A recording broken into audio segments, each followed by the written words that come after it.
Today, we're totally cracking the ancient, wild code behind your pet bird's behavior. Have you ever honestly wondered what your feathered friend is actually trying to say? I mean, from those incredibly sweet, soft little chirps to those sudden, super painful bites that just seem to come completely out of nowhere, we are going to translate all of it today. So get ready, because what you're about to learn is going to completely change how you see your companion.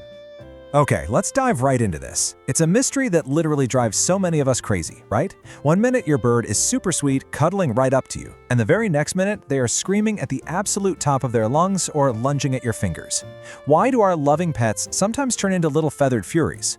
Well, stick around, because we're going to uncover the exact hidden triggers causing this. And by the end of this explainer, I'm going to give you the ultimate, step-by-step behavioral reset plan to finally reclaim your peace. So, let's start with Part 1, the wild living room flock. To really get what's going on in those tiny heads, we've got to completely reframe how we look at them. Deep down, your pet is actually a wild creature. They're native to the vast Australian woodlands, and they are running on deep biological instincts designed for survival in large flocks. Now out in the wild, cockatiels are socially monogamous. They form lifelong pair bonds. And here is the absolutely fascinating part. Their biology doesn't distinguish between a wild flock of hundreds of birds and your living room family. To them, you are their chosen partner.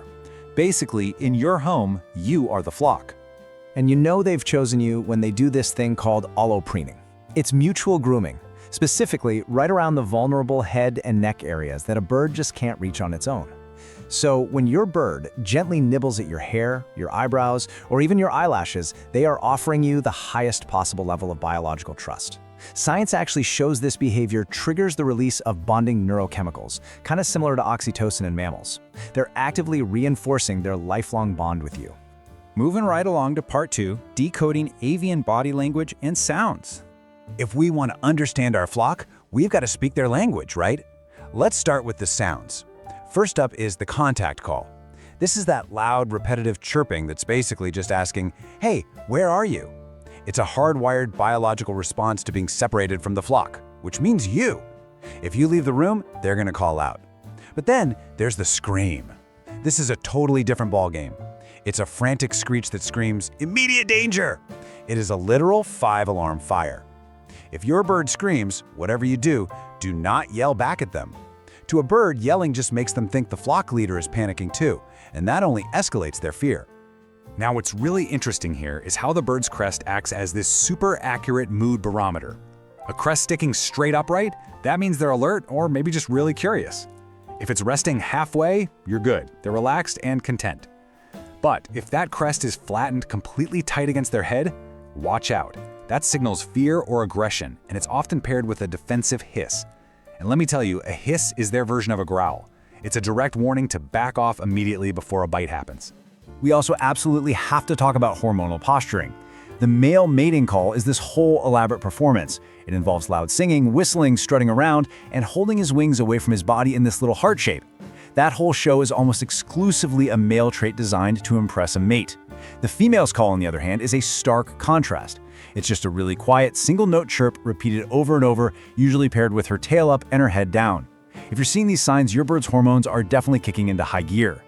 Which brings us to Part 3, earning their deepest trust. So, how do we safely build a deep bond without triggering those deep-seated prey animal fears? Well, the data is actually pretty clear on this. There's a published study that measured plasma corticosterone. That's a major stress hormone in birds. And what it shows is that forced physical restraint instantly floods their tiny systems with stress hormones. That massive spike directly increases reactionary behaviors, like aggression, and actively decreases their natural behaviors, like eating and playing. You simply cannot rush a prey animal.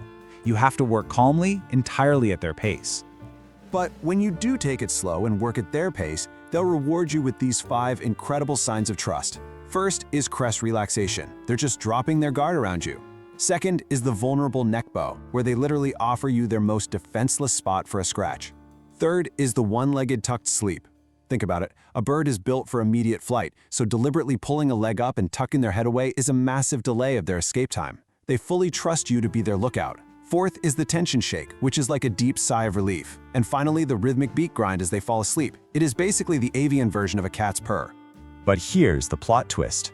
Part 4, managing hormonal havoc. So, why do these perfectly trusting, sweet, purring little guys suddenly turn into aggressive biters? Well, the answer is probably hiding right inside your house. For a quick biology lesson, cockatiels are what we call opportunistic breeders. Unlike some animals that only mate in the spring, these birds are biologically programmed to breed whenever the environmental conditions are just perfect. In the wild, that means waiting for the rain to bring a bunch of food. But our modern homes? They act as accidental, year-round breeding simulators. It's always warm, the lights are always on, and the food bowl is literally always full. So the crucial point here is that we are accidentally flooding their tiny bodies with frustrated hormones through some really common hidden triggers. The biggest one? The petting mistake. If you pet your bird anywhere on its back or under its wings, you are mimicking mating behavior. In their world, only a mate touches those areas. It sends wildly confusing sexual signals that lead directly to frustration and, you guessed it, biting. Second is the dark nest trap. Things like cardboard boxes or those cozy, fuzzy huts look exactly like perfect nesting cavities to a bird, and they will fiercely attack you to defend them. And third is the abundance signal. Having 12+ hours of daylight and unlimited high-fat seeds tells their bodies it's the absolute perfect time to raise chicks. All right, here is the game changer. Part 5, the behavioral reset plan. Now that we actually know the hidden triggers causing all that biting and screaming, we need a science-backed way to get our peace back. Here is your step-by-step reset plan. Step 1. Audit your home. Remove any dark, enclosed spaces or fuzzy huts that look even remotely like a nest. Step 2. Enforce 10 to 12 hours of total, uninterrupted darkness every single night. This resets their internal seasonal clock. Step 3. Make them work for their food. Introduce foraging toys so they have to chew and search for meals, which burns off all that frustrated energy. Step 4. Use positive reinforcement. When they're being quiet, reward them with a treat. If they scream, ignore them completely. And finally, Step 5. React calmly to bites. Never yell or dramatically pull your hand away. Parrots absolutely love theatrical drama, so a loud reaction is actually a reward for them. Just place them down calmly and walk away. As we wrap up this explainer, I really want to leave you with this one final provocative thought. What is your bird's wild biology trying to tell you right now? The next time your bird chirps or preens your hair or even flattens its crest, remember that you aren't just looking at a pet.